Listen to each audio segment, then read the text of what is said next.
All right, I think we can get started. Since the room is full already.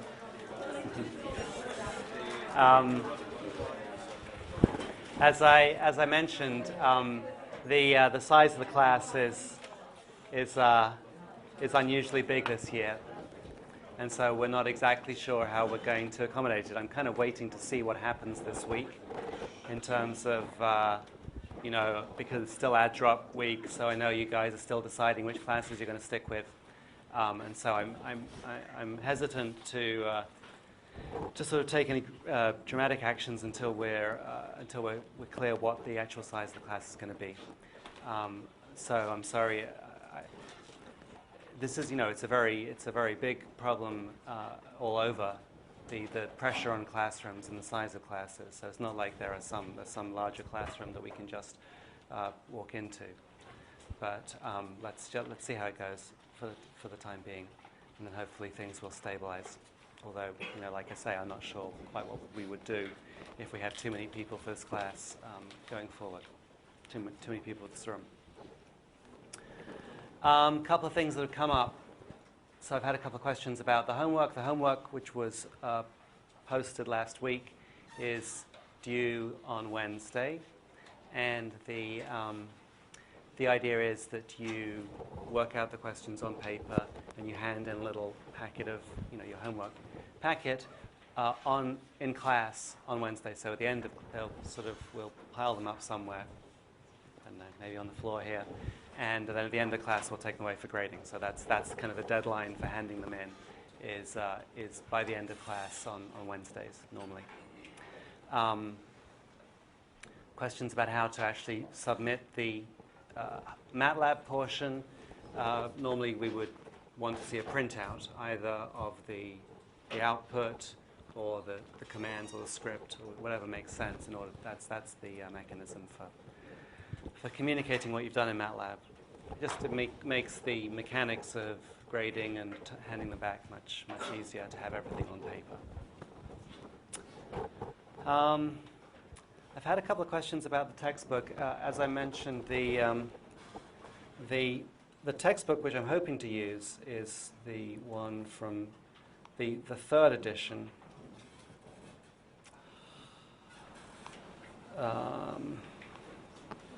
This one, right, which is actually now from 2005, and there's a fourth edition, which I think is from 2011.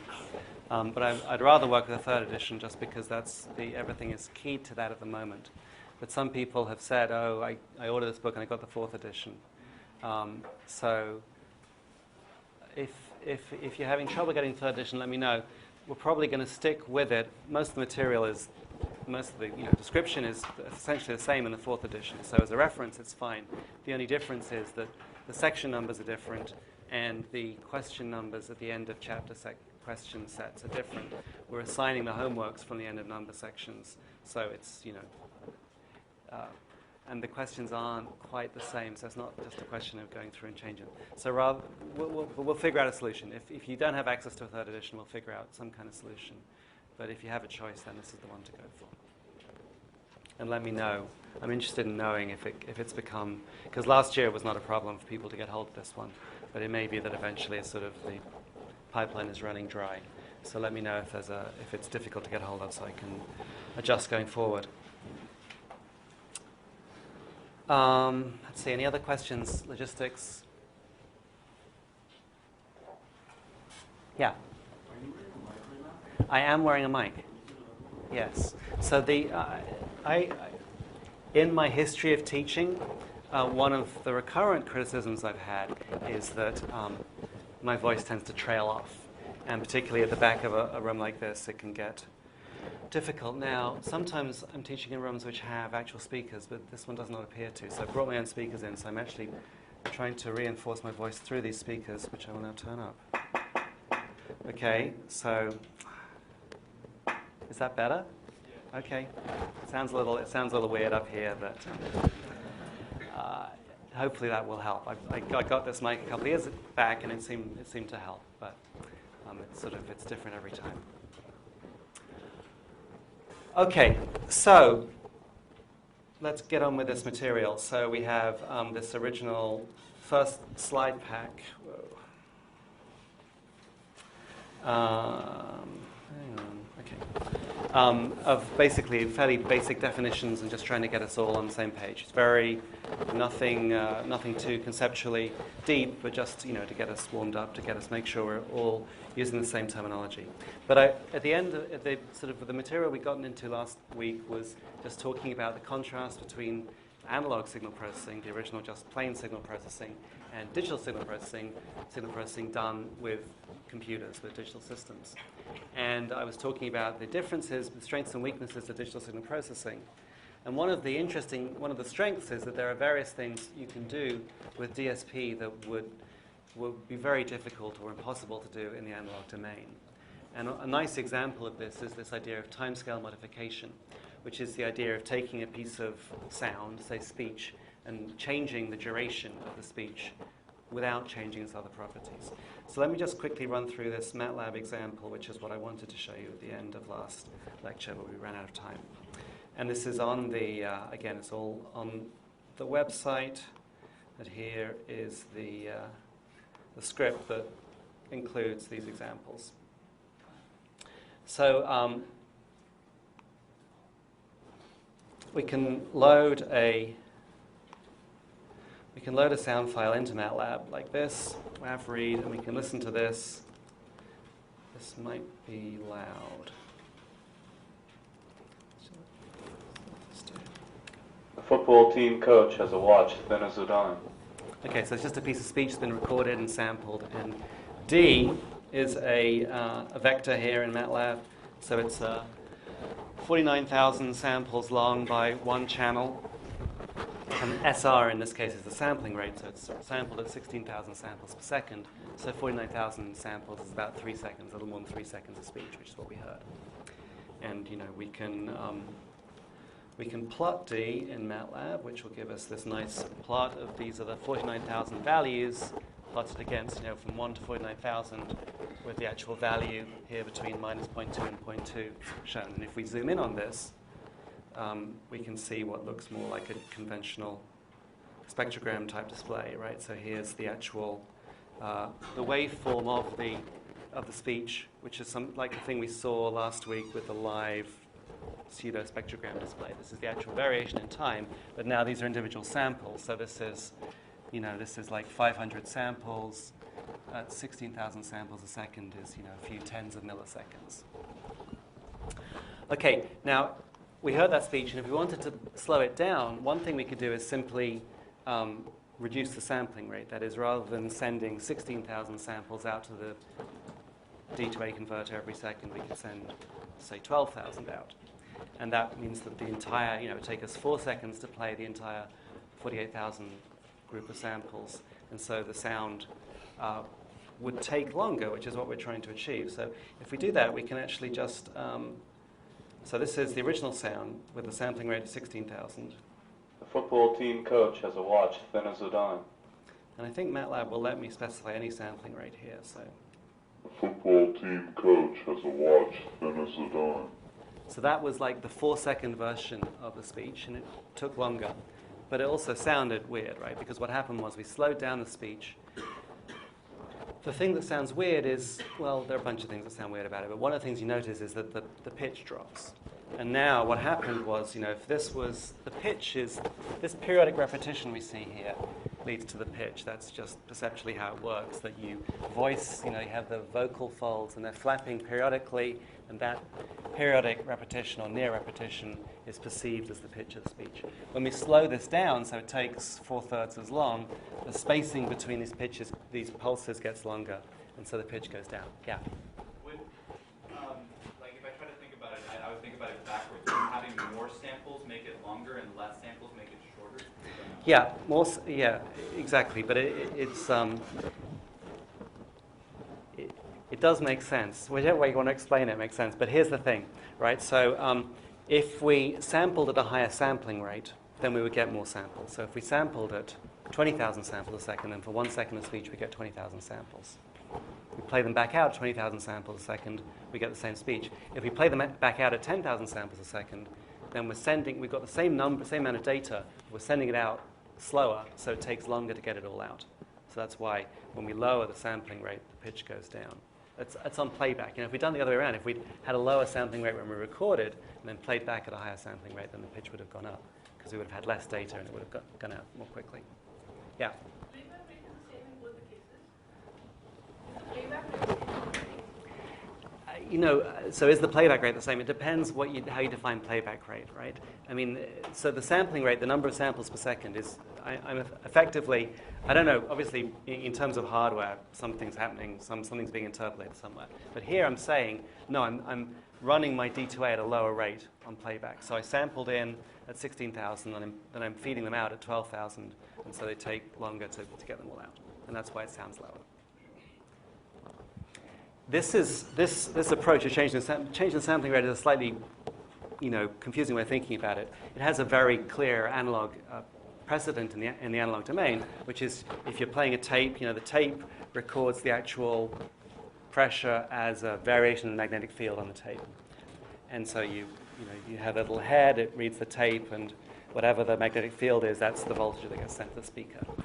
If you've got this reel-to-reel tape, say, and you just sort of slow down the reels by touching them or something, then the tape runs slower and the pitch drops. And so it's exactly that. Or if you're playing if you've ever seen an actual LP, an actual vinyl record, it's spinning around at 33 1/3 revolutions per minute, you slow it down, then the pitch of everything drops. The music plays back slower. So we're doing the same thing, just we're doing it by manipulating Z2A. Yeah. What's the sampling rate at which the sound actually is being recorded? Yeah, the sampling rate, that's what's stored in the file. So it's this number I got back from when I read the file, which is 16,000. Okay. So basically when you are playing back at 12,000 Yeah. samples per second, so basically say discarding certain samples out of those 16K and then... Yeah, no, we're not discarding any samples. That would be fine. That would be the way to do it to make it sound the same duration, right? We could discard one of every 4 samples, and then we'd now have 12,000 samples per second. And that would sort of sound a little bit dirty, but it would sound okay.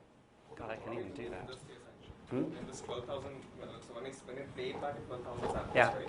So say out of every 16,000 slots, there are only 12,000 audio slots available, and then the rest are like... No. What are you doing with them?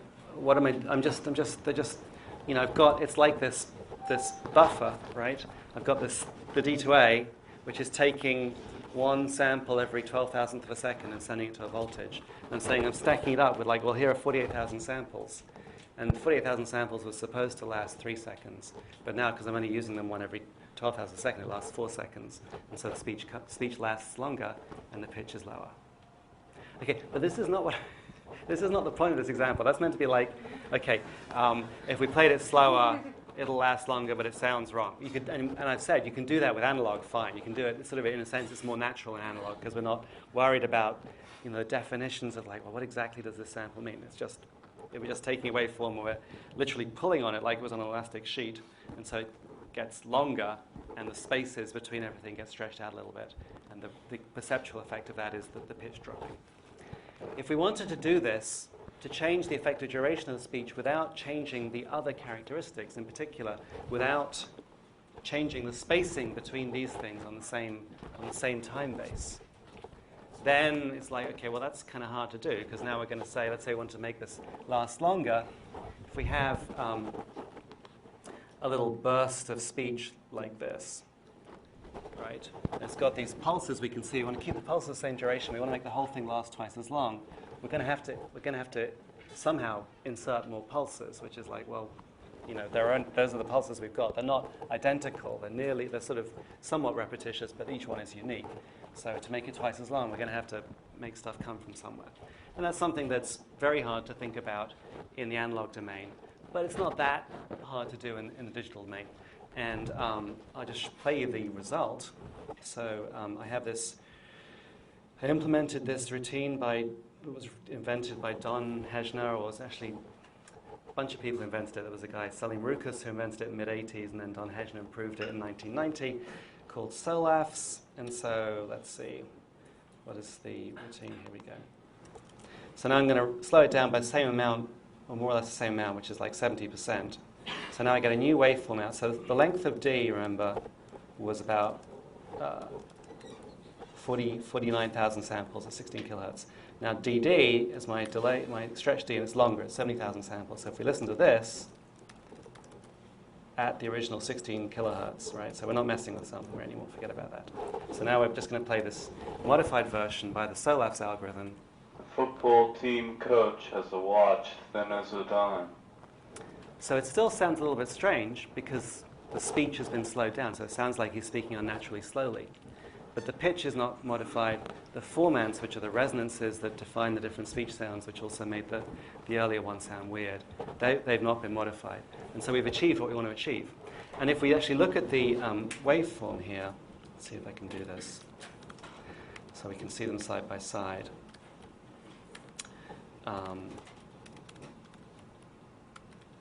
Okay, so here are the two waveforms. Now they look kind of the same, but they're different durations. This one's 50,000 samples and this one's 70,000 samples. So that if we put them on the same time base, we'd be able to see a difference. So actually now if we zoom in on this little chunk here, and zoom in on the corresponding chunk here,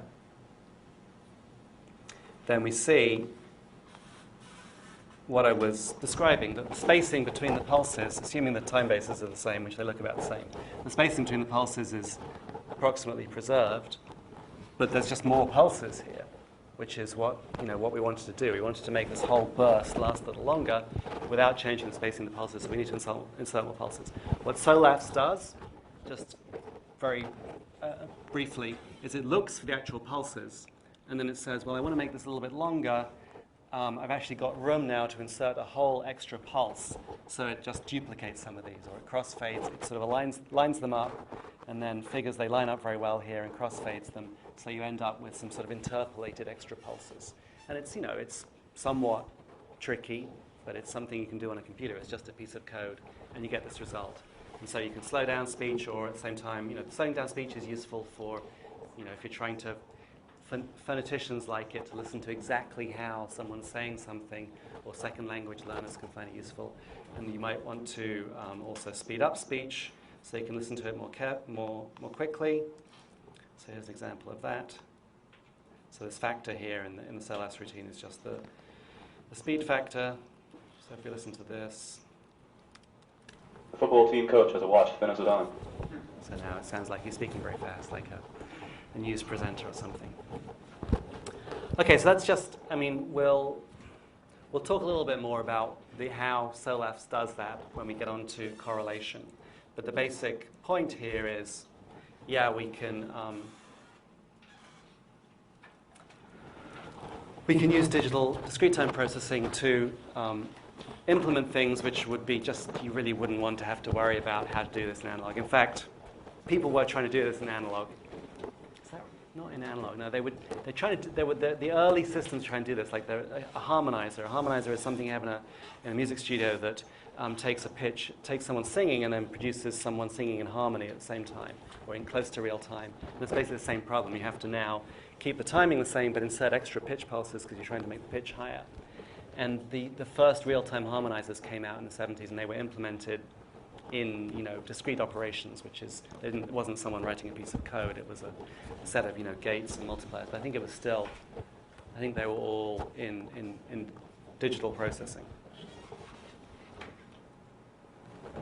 Okay. All right. So now let's get through this set of definitions and basic operations that we have to work with. So we're dealing with discrete time signals, which basically means we're forgetting for the moment the quantization in amplitude. It's the sampling in time that's the thing that really makes a big difference. And so what we have is basically a sequence of values, like the 49,000 values that we had for that piece of speech. By the time they get to processing, it's just a series of numbers. They could have come from anywhere. But very often, they have actually either come, and in the case of speech, they were obtained by taking a continuous voltage, a voltage that was continuously varying in time, and then sampling it every 16,000th of a second. And so that we can think about this underlying smooth analog waveform and the discrete sequence as the samples of that waveform at particular points in time. You can get other signals which are intrinsically discrete, you know, like maybe, well, something that only gets, you know, doesn't really exist until you measure it, like the unemployment rate or something. It's not like you can't talk about the unemployment rate on a fractional basis, but so we have it, you know, have it every whatever it is week, but whatever it is, we've got the general idea of.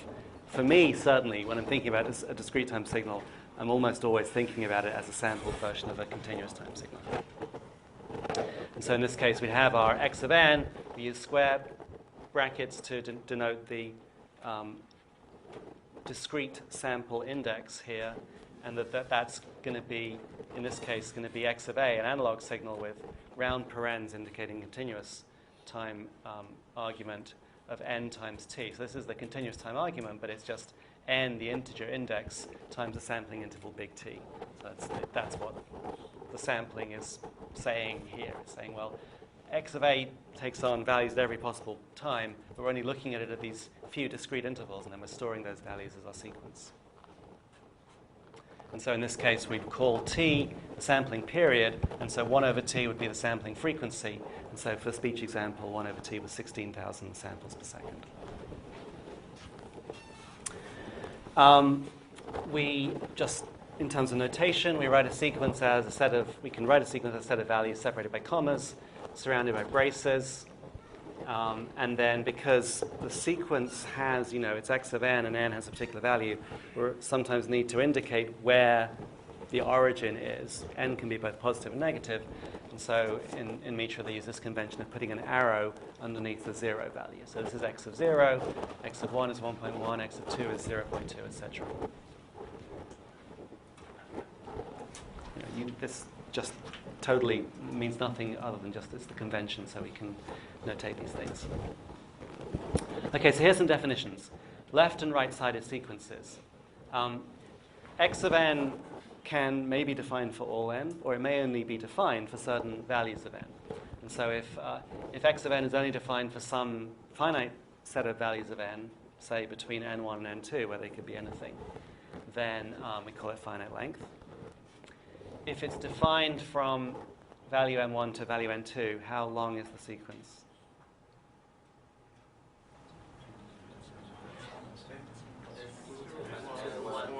Plus 1, thank you. So yeah, clearly it's from n2 minus n1, but it's got both of the endpoints, so it's n2 minus n1 plus 1. Maybe if we were, if we're trying to define this in a more natural way, we might make this a strictly less than, and then the length would be n2 minus n1. If x of n is defined for all values of n which are larger than n1, right? So it's n1 is the lower edge, and then n can be anything greater than that. Then we call it a right-sided sequence, because if we plotted it like this, we'd have n1, and then we'd have nothing prior to n1. Here it's sort of, I've actually plotted these values as 0, but we're not saying they're 0, we're just saying they don't exist at all. We're saying that x of n exists for everything after n1 and beyond. And so that's to the right-hand side, we call it right-sided. We also call this a causal sequence, well, particularly if n1 is greater than 0, because this is the kind of thing where if this was the why do we call it a causal sequence? We'll see why I call it a causal sequence, but it's because if we think of this as what happens to a system after we put an impulse in, after we kick it, if everything that happens after we put an impulse in is forward in time, then it's happened, it doesn't have to know about the future to decide what the output is. Whereas if it had to know what was going to come at time 0 to generate what was going to happen at time minus 10, then it would require knowledge about the future, which is not causal. The converse of a right-sided sequence is a left-sided sequence where n can be any value as long as it's not larger than n2. This is a left-sided sequence. I have lots of values up here, but then we have nothing defined. You ask me for what x of n2 plus 1 is, and it's like, well, I don't know. We haven't defined it. It's not specified. And so that's sometimes called an anti-causal sequence as the converse, the complement of a causal sequence. If we have a sequence where we've got values that are undefined, of course, we can always turn it into an infinite extent sequence just by saying, oh, it's 0 for all those values I didn't define otherwise. but there is a difference between an infinite length sequence where we know that it's 0 for every value before n equals 0, say, and a finite length sequence which is saying, well, I'm really only defining this sequence for n greater than or equal to 0. Okay, so what can we do with sequences, and how are we going to describe this? We don't do anything terribly complicated, but there are some things we do need to do. So we want to be able to add sequences. Which, is an operation we're familiar with. So this is saying that y of n, the sequence y of n, which takes on a lot of different values for different values of n, is produced by taking x of n and w of n and adding them. So we can write that down algebraically as y of n equals x of n plus w of n. But when we write this, n is unspecified. This is a statement about sequences, not about individual values. We could say this is true for n equal 5 or something, but here we're saying it's equal for all n. So it's a description of the sequences. And here, the implication is it's something that doesn't change with time. And so we just run x and w through this, and we get a y out. And that's kind of like a fixed relationship between them. And we think this is definitely thinking about hardware, right? It's actually rarely will these things actually be implemented by hardware anymore. But they're based on the idea of actual box where you've got some wires that correspond to x and some wires that correspond to w, and an adder that has an output. Another thing we want to do is scaling, or multiplication by a constant. And so we denote this by this. So we've got this thing which reminds us of an op-amp in analog electronics. X of n, constant a, giving us y of n. So y of n is a times x of n, right? Simple scaling. Of course, we might also want to multiply by a sequence. So now y of n is the pointwise multiplication of x of n and some other sequence w of n. And here we denote this as a circle with an operator in it, but now it's the multiplication operator instead of the plus operator.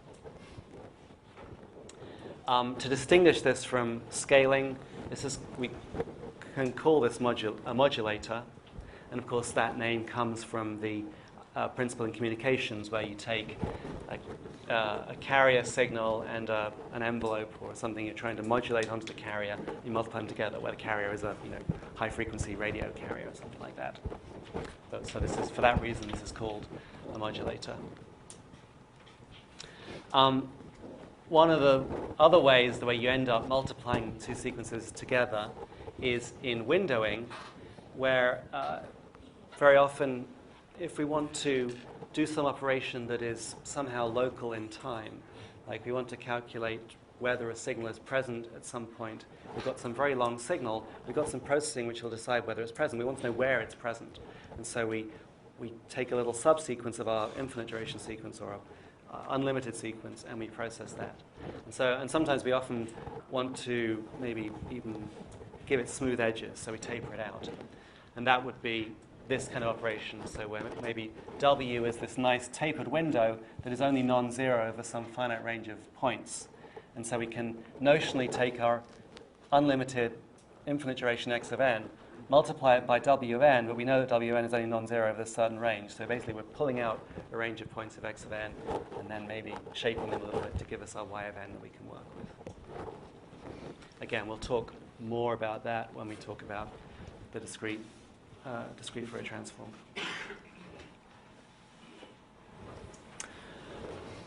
Time shifting is another thing we can do with a sequence. Okay, so we've got these. We're dealing with, algebraic notation, talking about entire sequences at once.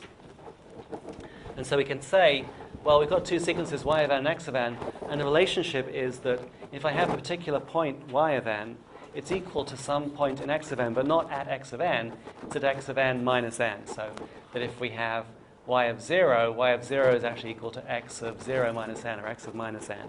And if we have y of big N, then y of big N is equal to x of big N minus n, or x of 0. And so it's like what happens in y is what happened in x big N points earlier. If big N earlier implying that big N is a positive number. And of course n, because the argument inside these square brackets has to be an integer, we only define it for a sequence where we can only talk about the value of a sequence for a natural number or an integer anyway. Big N has to be an integer. Okay, so for positive values of n, if we define it this way, this is slightly, why are we using minus rather than plus here? And the reason that we always use minus is because that means that if we have a positive n, then it's a delay, which is kind of the most natural thing. Because a delay is something you can actually do, right? I can take a sequence, I can delay it. Whereas the opposite, making y of n be equal to x of n from some point in the future, that's hard to do in real time. So we define it this way so that n greater than 0 means a delay, which is something we can actually build. The notation for this is z to the minus 1. It's putting it through a box with z to the minus 1. And that's because, as we'll see, the z transform of a unit delay is z to the minus 1. But here, we can just view it as a convention. We could have used a big D for a single sample delay, but what we use is z to the minus 1. So this y of n, x of n goes in, so z to the minus 1 gets y of n out, means that y of n is equal to x of n minus 1, which is the same as saying that y of n is x delayed by one sample. The value of y is, at every time, is the value that x had the previous time slot, so it's been delayed by one sample. And of course, this, again, you can think of this as hardware, as this little register, this little, single memory or a latch that stores the previous value and then outputs at the next clock cycle. Yeah? It's because when we get onto the z transform, this is going to be what the actual z transform of this thing is. And which makes a lot of sense because actually in z transform, what you do is you multiply by this. And so, this is nice to read once you've got the z transform ideas behind you. But right now, it's just like, okay, it's the convention, it's just what we write in there. But it's not totally, obtuse. There's a good reason for it, which will hopefully make sense later on. For n less than 0, that would mean that actually y is looking at, y is taking on what the values that x is going to take on later. So we're advancing the signal, which of course, you can't do in real time, but you can do if you have the entirety of x already sampled into your computer beforehand. And so actually in z transform terms, that means we're reciprocating it, and so the advance operation would be z to the plus 1, or z, which gives us this effect of y of n is x of n plus 1. Y of 0 is x of 1. We're looking one step into the future. And in terms of what it would look like on a waveform display, for me it would be moving it this way, which I guess for you is moving it that way. We're moving it back in time to advance the signal, to look at the signal later on in time. This is kind of, this is the magic, the essence, the thing that makes us do interesting things, that lets us have interesting systems with different frequency domain behavior. So we've got some basic operations here. We can put them together and we can make these kind of signal flow diagrams, which is a graphical representation of a particular processing scheme. And so what we're seeing here is we have an input, a single input x of n, a single sequence of inputs. We have a scaling by alpha 1 here. We have a single step delay. It's basically a single latch. So you have x, if you're actually building it, right, and x of n was a discrete signal, which would be stored as a binary number. So it would be like, 16-bit latch or whatever. So you'd store all 16 bits and then wait until the next clock cycle and read them out. But whatever, we're not worrying about the binary representation. We can view it as a single line here. So you have a delay. And so this thing here, after you put x of n through a delay, you get x of n minus 1, right? We can, at any point in time, we can say, well, actually, the value here is x of n minus 1 for some value of n, if the value here is x of n. We can scale that by another constant here, alpha 2. And then we can do that another couple of times. So now we have 4 versions of n, basically 4 versions of x of n, and then the 3 preceding values, x of n minus 1, x of n minus 2, x of n minus 3. Then we've got these 4 scaling constants, alpha 1 through alpha 4. We multiply each of those values by those things, and then we sum them up in a summation node here. We've got 4 sequences coming in. We sum them to give us y of n. And so we can look at this, and we can write down this algebraic representation, which is essentially identical, saying the y of n is alpha 1 x of n plus alpha 2 x of n minus 1. So it's this chain, plus alpha 3 x of n minus 2 plus alpha 4 x of n minus 4. Sorry, x of n minus 3. You see how we got x of n minus 3 by a set of successive delays. It was kind of, it was this nice little efficient trick. We could have actually put, 3 z to the minus 1s in sequence and fed it straight down here. But we would have ended up with, more z to the minus 1 boxes on the diagram than we needed. But it would have been an equivalent implementation, if you like, and it would have given us the same expression down here, the same signal.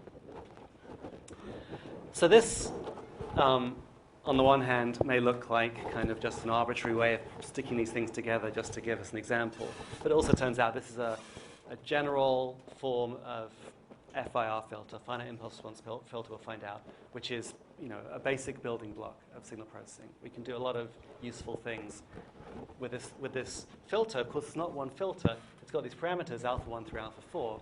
And by having different values of those different parameters, we can build filters that select different frequencies, basically. And the trick is knowing how to choose the values of alpha to do what you want.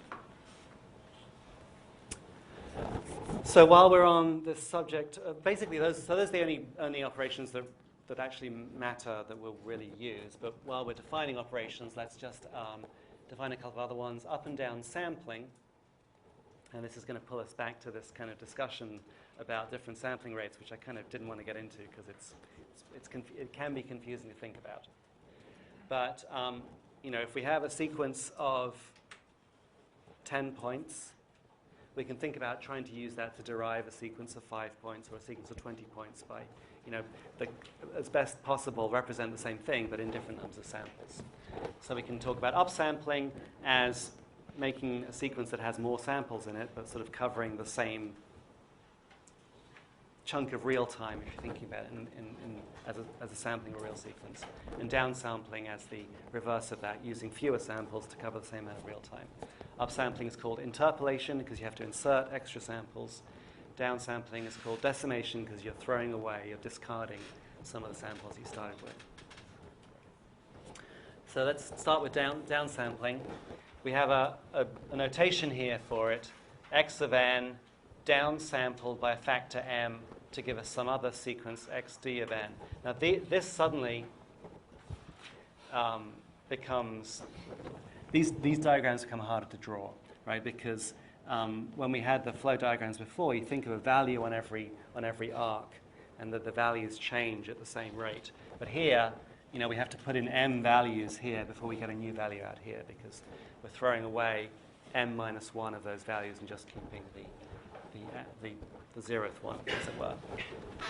Here's algebraically what we're saying. We're saying that the output of the downsampler for some sequence, for some point in the sequence n, is the value of the input sequence for n times n. So the 0th value is the 0th value. But n equal 1, the first value here, is actually x of m, the mth value of the input. xd of 2 is x of 2m, etc. And so that's, in order to get L points, an L point sequence here, you have to have an L times n point sequence here. M has to be an integer. M could be 2 to have a sequence that's half as long, or it could be some higher number to get a sequence that's even smaller. Graphically, here is a downsampling by 3 operations. So here's a nice sampled sinusoid with, 24 samples or something per cycle. We downsample it by 3, and this is still recognizably a sinusoid, but it's a sinusoid with many fewer samples per cycle. So when we draw out the first 50 points, and this is assumed to extend indefinitely, when we draw out however many points we need, then we get more cycles. But here's the thing, right? So the 0th point here is the 0th point here. Then we have we're downsampling by 3, so we discard 3 minus 1, we discard 2 samples. We get the 3rd point here, which is now the second point out here, discard 2 samples, get a point here, which is this one, etc. So you can see the values here are every third value from this input sequence. That's what decimation means, that we throw away most or some of the input samples. Yeah? Why does it seem to go through more cycles? Because, that's a good question, and maybe I should have drawn this differently. But basically, so here, we got to basically the end of the second cycle. So this value, this is 50, so if I'm discarding every third value, there should be like a 48 that I actually kept. And so that should, no, I didn't, it isn't. Yeah, 16, right? So it should be like here, but apparently it's this value. Okay, oh no, this is 50, so this is 0.48. This is the 48th. 0.0, yeah, this is 48. And so here is 16, so it's this value. So basically, it's as if this part I shouldn't have drawn. This entire set of 49 samples got reduced to this chunk of 16 samples. Right? It's just that actually, I only drew 48 samples. There were more, and so when I downsampled them, I got as many, I got samples out, but I had to use a lot more of these to get them out. Yeah? Yes. I mean, so the frequency is faster. We haven't really defined frequency yet, but if you're thinking about this as the sampling of an underlying sinusoid, this is the sampling of an underlying sinusoid with this period, a period of approximately 24 samples. And this would be the sampling of an underlying sinusoid with a period of whatever it is. 6. 1, 2, 3, 4, 5, 8 or something. Yeah, okay. Now, the reason that this is tricky is because, well, what exactly did the downsampling mean? One thing could be like, I have a sequence and I'm thinking about it as a sequence at 16 kilohertz and I downsampled it and now I've got a sequence which is also 16 kilohertz, but it's 1/3 the length and the frequency is 3 times higher. The other way of thinking about it is I had a sequence that was 16 kilohertz, I downsampled it by 3, I'm now regarding this as a sequence that's sampled at 16 on 3 kilohertz, right? 5 and a bit kilohertz. It's the same sinusoid, it's just that I'm sampling at a lower rate. And this would be the discrete time sequence I would have gotten if I'd used a lower sampling rate at the beginning. In discrete time doesn't know about sampling rate, doesn't know about real time, doesn't know what you're going to do with it. All it knows about is there are a series of numbers here. If you want to connect this with the analog world, then it's your business how you do the sampling rate. So in discrete time perspective, these are just two sequences.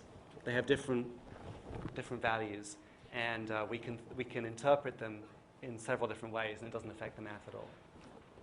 Yeah, that's great. So you said the frequency you it higher. Why is it that the pitch gets lower when you lower the sampling? Yeah, good question. Why if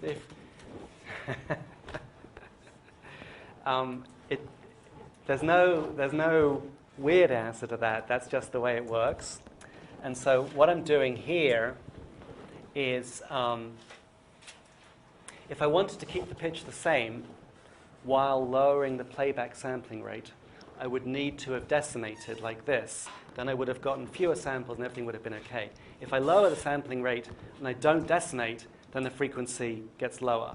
If I decimate, as we see here, it looks like it's pushing the frequency up. So if I decimate and then play at a lower sampling rate, those two things cancel out and the frequency stays the same. So if you decimate, don't change the sampling rate, the frequency goes up. If you lower the sampling rate, don't decimate, the frequency goes down. If you lower the sampling rate and decimate, then they cancel out and the frequency stays the same. Yeah? Decimation actually gets this to actual time domain and gives the real signal which can be here. Is it like that or? Sorry, what? No, while downsampling and then playing back, right? Yeah. So there should be this downsampling done first and then decimation later.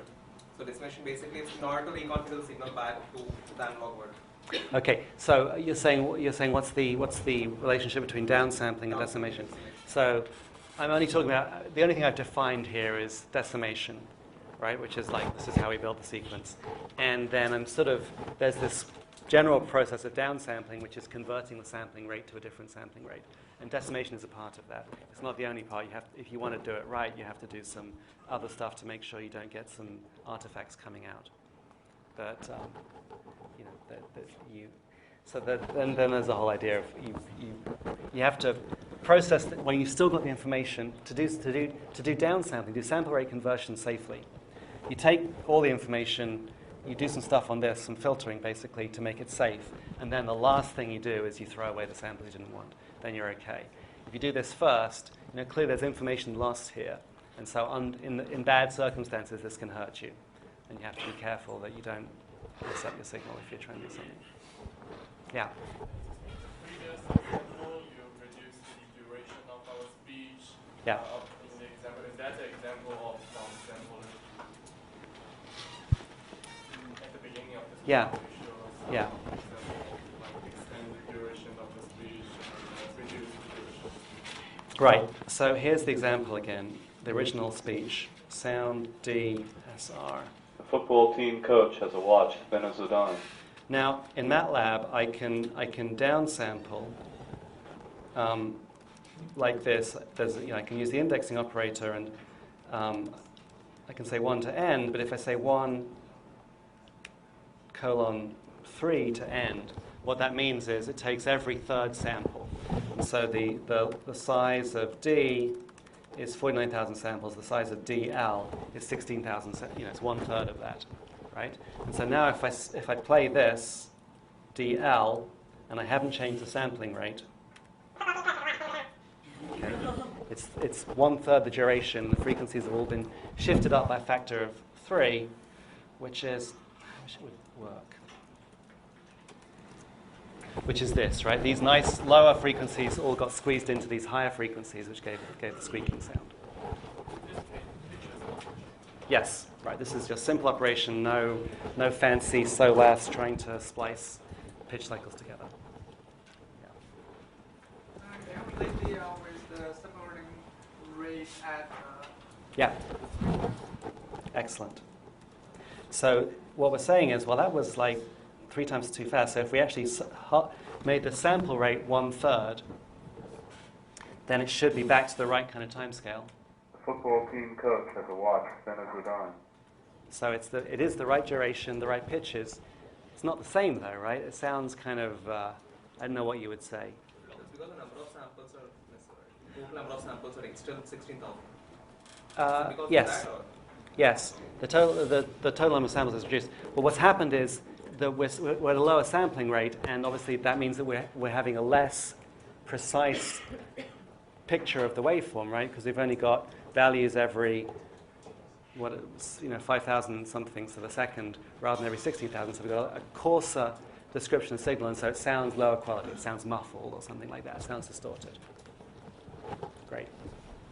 That was a nice demonstration.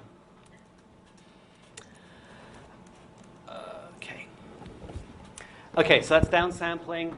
Upsampling is, as best you can, the complementary operation. So upsampling is inserting L-1 zeros between every sample that we care about. So the x upsampled is equal to x of n divided by L when n divided by L gives you an integer, right? Because you can't have a non-integer value in here. So it's x of n divided by L for n equal to integer multiples of L, and it's 0 for the L-1 points in between, where n is not an integer multiple of L. We draw it with an upwards pointing arrow in the interpolation factor there. We end up with more samples coming out, and so here are a pair of signals. Here's a sinusoid like the result of the downsampling. This is the same thing as we got out of downsampling. And here's the result of interpolation. So here's, this is 0, 0.7, 1, 0.75 or something. So here's the 0, the 0.7, the 1, the 0.75, but each of them now has 2 0 values in between, because this is upsampling by 3. And so if we drew out the entirety of this sequence, and this part now is the interpolation of just these first 2 cycles here, right? And if we interpolated this entire sequence, it would now be 3 times as long. We just shown the first part. Now, the interesting thing is, right, if you think of this as coming after this, so here, 2 slides previously, we had a nice sinusoid down by 3. You've got this thing, and then we have this thing go up by 3. And here, now this is the same period of the sinusoid that we started with, but it's not the same signal, right? Because now we've got 2 out of every 3 samples is a 0. And so this is not simply the inverse of downsampling, because the downsampling threw stuff away, and at this point we don't know what those samples were, right? We can try and guess. We can say, oh, it looks like maybe they're joined up, but there's no reason why they should be. And so at this point, all we can do is, say, well, these are values we don't know. We can put zeros in. If we wanted to try and recover from the downsampling, we'd have to make some assumptions about what the signal was and do some other processing. Yeah. So when you, back to the MATLAB, when you Yeah. downsample and then you the sampling divided by 3, Yeah. is that the same as kind of up sampling? Like, what's the difference between changing the sampling rate and then up sampling? Is that similar? It's similar. So,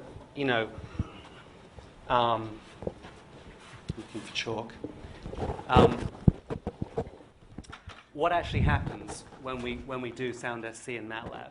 We have a set of values, these samples, and they're indexed with n, and then they go into a piece of circuit which generates a voltage. And there are actually different things you do, but essentially, in a first order, you can imagine it generating this voltage, which is actually, step changes. So the voltage changes here. We write a new value to the D to A converter. We get different voltage out for that amount of time. This is like nt and n plus 1 t. And so we have this voltage coming out like here. And as we change the sampling rate, then the rate at which we change this voltage varies, right? So it's a little bit different from this process, which would be to say you just write a little blip of voltage out, and then you have nothing. Then you write another blip of voltage out. There's the change in the sampling rate in MATLAB fills in the gaps, not with zeros, but with, like, as it were, holding zero order hold, holding the last value, which is something you could do in the processing domain, but that's not the way we define interpolation, just because zeros are actually a more neutral thing. They're not a very useful thing, but they're a more neutral thing to put in. Let's just see but of course we can simulate this, right? So we could do d up equals zeros length d, say, and then d, I think, is this going to, oh God, no. Oh, no, oh, no. Oh, man. I just tried to define a square array of like 48,000 samples on both sides. What? Oh, man. Which, generally speaking, exhausts all the RAM of the machine and forces you to reboot.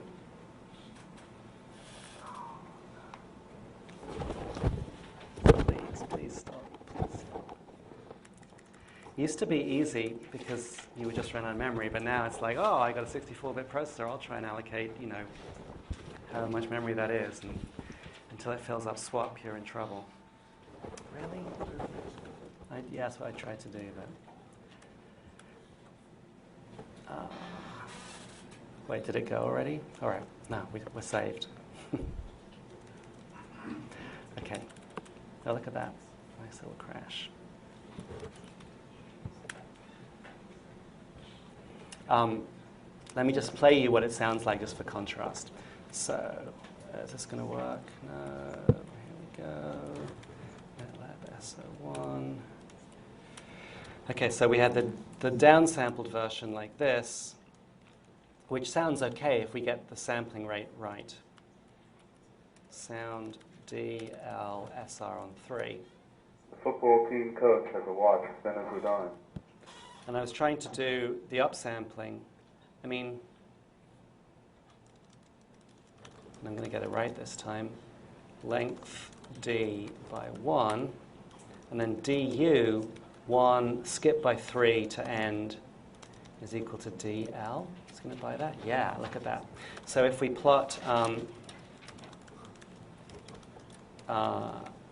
the first little bit of D here, I don't know if that's actually interesting. Is there anything? Yeah. And then the first little bit of DL underneath it.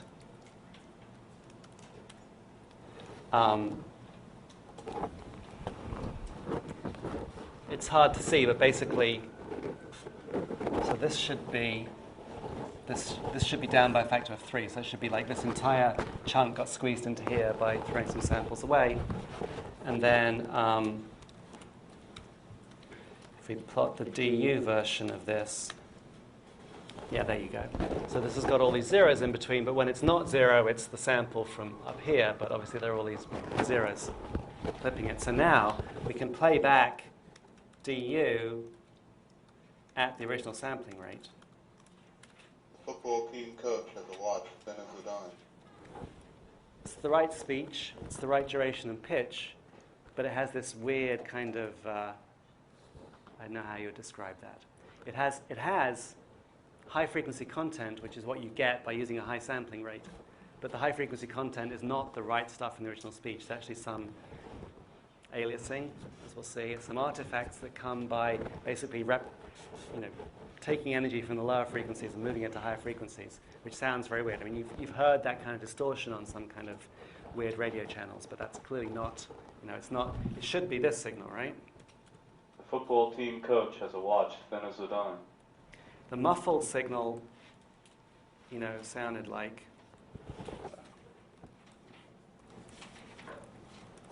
this. The football team coach has a watch thin as a dime. And you can sort of hear there's no high frequency, there's no bars or sibilant to that. But if we take the same information in DL and just try and use interpolation to make it be the right number of samples, we get DU, but The football team coach has a watch thin as a dime. it's not muffled anymore, but it's kind of got this weird metallic artificialness to it. So that's what you get. Right, it sounds kind of like a damaged speaker. Yeah, a damaged speaker will generate, basically it's generating harmonics of the baseband, but they're not related to the original signal. And so that's what you get with like rattling or something like that. Yeah. I think the signal after upsampling should have 3 times the numbers than before. Yeah. Same, So the length of D is 49,000 samples. Length of DL is 16,350.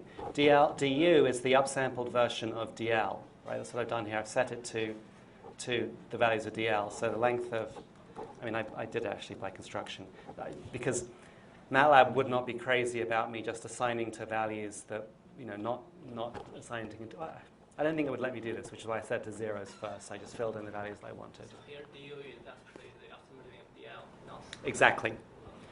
If I could do the same to D, but if I could do the same to D and we get the same artifacts, but now the artifacts would be at higher frequency, above 8 kilohertz, which are less obvious to listen to. I'm not even sure if. Let's just try that. D times 3, du equals D, and then sound SC, du SR times 3. The football team coach has a watch thin as a dime. That's interesting. So if you listen to that against the original. The football team coach has a watch thin as a dime. The football team coach has a watch thin as a dime. You can hear a little bit of whistling or ringing or extra sibilant. That's the same distortion that we heard when we took the downsample and upsampled it, but on this original version. So it's basically introducing extra energy in the high frequencies, because now our sampling rate, right, we're playing this back at 48 kilohertz. We've got tons of bandwidth, but we're adding energy up there which isn't the right energy, and so it sounds distorted, but the distortion is much less offensive because it's in this frequency region where there's less information to begin with. Yeah. These are great. I'm really happy with the opportunity to answer these questions, but it does limit the. It's going to take us longer to get through the slides. That's all. Okay. All right.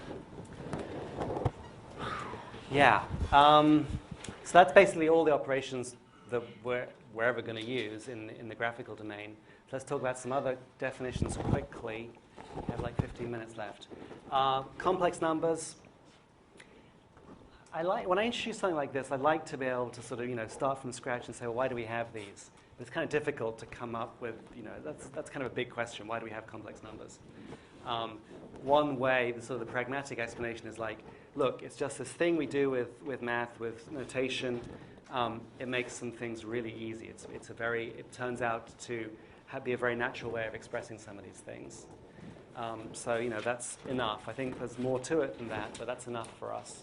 And so basically it's a way of taking each sample, and rather than having a single scalar value associated with it, we have two values, which for whatever reason we call the real and the imaginary part, by defining this imaginary unit, the square root of -1, as j. And so we can have a rectangular we can express this in so-called rectangular or Cartesian form, saying that x, a complex value, which could be a complex sequence, is equal to xre, a real part, plus j times xim. Xim is also a real number. We scale it by j to get an imaginary part, and then the combination of the real part and the imaginary part gives us the complex number. If we do this, we can also define this complex number as having a magnitude of x, which is the square root of the sum of the squares, so it's the hypotenuse of a right-angled triangle, whose non-hypotenuse sides are the real and imaginary parts. And we can say that it has a phase or an angle of the arctan of xim on xre, so it's the one of the angles of that right-angled triangle. And so that means we can express x equivalently in polar form as magnitude times a phasor e to the j theta, which this is however you want to see it. We can say this is just a convention for talking about the value that is the cosine of theta and j times the sine of theta, this thing here, which I'll call Euler's equation. It's a little bit more than the convention, but that's what we're thinking about here. So e to the j theta is I'm trying to talk about it without, my mental picture, but it's because it doesn't rely on the mental picture. But the mental picture is how I think about it and basically makes it all make sense, which is this. So now we think about the real and imaginary parts as two axes on a Cartesian plane. And so if we have a complex value x, we can think about it as a vector on this plane, where its projection onto what used to be called the x-axis is now the real axis, is the real part xre. Its projection onto what used to be the y-axis, which is now the imaginary axis, is xim. And then the length of this vector is the square root of xre squared plus xim squared, which is what we just defined as the magnitude of x. And the angle here, the angle to the origin with the real axis, is theta, which we just defined as the phase or the angle of the complex value. The nice thing about this representation is that it makes addition very natural. So if I have a complex vector x, complex value x, another complex value y, if I just stack them end to end, then their sum here, x plus y, is what we get algebraically, that it's the real part is the sum of the real parts, the imaginary part is the sum of the imaginary parts. And the length is given by this triangle here, so it's whatever it is in terms of the triangle rule, length of this times length of this times the cosine of that angle, or something like that. But it's obvious what we're trying to do. When we have this polar form, the nice thing about representing like this is there's no summing involved. So if you multiply two of these together, then it's kind of natural that these two things, if I just multiply them together, I can just basically rearrange the terms of these terms in the multiplication. So I get r times s times two exponentials. We know that if we multiply two exponentials together, the values that are being exponentiated add together. So I get r times s times e to the j theta plus psi, theta plus phi. And so this is the product of x and y. The Cartesian picture doesn't really help us that much here. At least the length is just whatever the scaling of these two compared to 1. It does help with the angle, though. The angle here is the sum of this angle and this angle here, so the angles add up. And the only catch is that, of course, if you end up going all the way around more than one complete revolution, then in this picture, the angle is only identifiable to within 2 pi, to within 1 revolution. And that's, in fact, the way we run it, that phases are modulo 2 pi. So, neither am I hoping, I'm not trying to teach you complex numbers. I'm not expecting that any of this is new. I'm just going over the key points because they're going to be the things that we need to be familiar, have at the top of our minds when we're dealing with this stuff. One thing that we define in the complex domain is the complex conjugate, which is basically denoted by x asterisk, x star. And if x was xre plus j xim, then x conjugate is xre minus jim. We just kept the real part the same, took the imaginary part and changed its sign, which is the same as taking the polar form and flipping the sign of the angle here. So here's x conjugate. One of the reasons we're interested in x conjugate is because if I add x to x conjugate, then I go up by a certain amount of imaginary stuff, and I come back down by the same amount of imaginary stuff, so I get a real value, which is just twice the real part of x. If I multiply by x conjugate, then I have these two magnitudes of x, and I have e to the j theta and e to the j minus theta, so again, the complex part disappears, but now the magnitude of x times x theta is magnitude of x squared. So sometimes we like to be able to generate x conjugate because it's a good way of getting from imaginary values back to real values, either the real part or the magnitude, which are the parts that we are most often concerned with. Okay, so let's now define a few categories or classes of sequences, again, because we might want to talk about operations that apply to certain categories. We've already come across this idea of a sequence that is either finite or infinite. So whether it is defined for all values of n or only a subset of values of n. We had like causal and anti-causal as special cases of finite sequences, so semi-finite sequences. Real and complex sequences, so complex math applies to single values, but if we have a sequence of those values, we can have a complex sequence as the sum of a real sequence and j times a separate real sequence, the imaginary parts. We can classify sequences according to their symmetry, and there are various kinds of symmetry that are interesting to us. So if we have a sequence x of n defined as a real part and an imaginary part, here I'm trying to plot a complex sequence in 3D. So here this axis is n, which is the normal axis, the time axis that we've looked at so far for sequences. But then for each value of n, I'm putting down a complex plane with a real part and an imaginary part. And so we have this set of red values here are the real parts, xre of n, so there's a sequence here. And there's a separate, completely independent sequence, xim of n, which I'm plotting as, a sequence in the orthogonal plane, this imaginary plane here. And so actually, if we join up these points, we get the actual value, the complex value of x of n.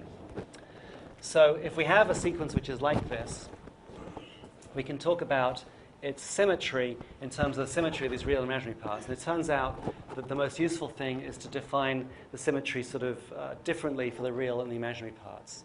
And so we have a notion of conjugate symmetry, which is a sequence which if we flip it around 0 in the time axis, if we flip the time axis, then we end up with the conjugate sequence. So when we reverse the time axis, the real parts stay the same, but the imaginary parts flip. So the conjugate symmetric, if x is conjugate symmetric, then we'll have the sequence such that it'll be its original real part time flipped, its original imaginary part time flipped, but with the sign flipped as well. And so this is an illustration of a conjugate symmetric sequence. What this is saying is the real parts have to be even. They have to be the same when you flip them in around 0. And the imaginary parts have to be odd. They have to flip sign when you flip them around 0, which also means that the point at 0 has to be 0 itself, because it has to be its own negative. So this is conjugate symmetry. And then we can talk about conjugate antisymmetry as the opposite of that, which is where when we conjugate antisymmetric sequence, when you flip it in time, it conjugates and it flips in sign. which, because conjugation is just flipping the sign of the imaginary part, means that the real part changes in sign and the imaginary part stays the same in sign. So basically, a conjugate antisymmetric sequence, a picture of that would look the same, but now the red would be the imaginary part and the blue would be the real part. Okay, but that actually covers everything you need, because any sequence can be expressed as conjugate symmetric and conjugate antisymmetric parts, right? Sort of like real and even and odd. You can always write down, if you have an arbitrary complex x of n, you can break it up into one part that's conjugate symmetric, one part that's conjugate antisymmetric, because you can always construct a conjugate symmetric sequence out of x of n by taking a sequence and then taking its conjugate time-reversed part, which is sort of guaranteed to be conjugate symmetric because this part is always going to balance with this part. And you can do the same to generate a conjugate antisymmetric sequence by subtracting the conjugate part off. So you can verify that these parts are indeed conjugate symmetric and conjugate antisymmetric, and you can verify that when you add these together, if you use these halves, these parts reinforce, these parts cancel, so the sum of these two does give us the original x back. If we have a real sequence, which is to say that xim in, the xim part is identically 0, then we don't have to worry about the imaginary parts at all. It means that the only part of the sequence that exists is the real part. So the conjugate symmetric means that it's even, because the real part was even. It was, x of n was equal to x of minus n. And the conjugate antisymmetric means that it's odd. X of n is equal to negative of x of minus n. But normally, whenever we're talking about this stuff, we normally think about the sequences, even if they are real sequences, they could be imaginary. They're just they could be complex. They're complex sequences whose imaginary parts are 0. And so the notations of symmetry that we think about are conjugate symmetry and conjugate antisymmetry. So if you show me a real even sequence, I could say, that's a conjugate symmetric sequence whose imaginary part is 0.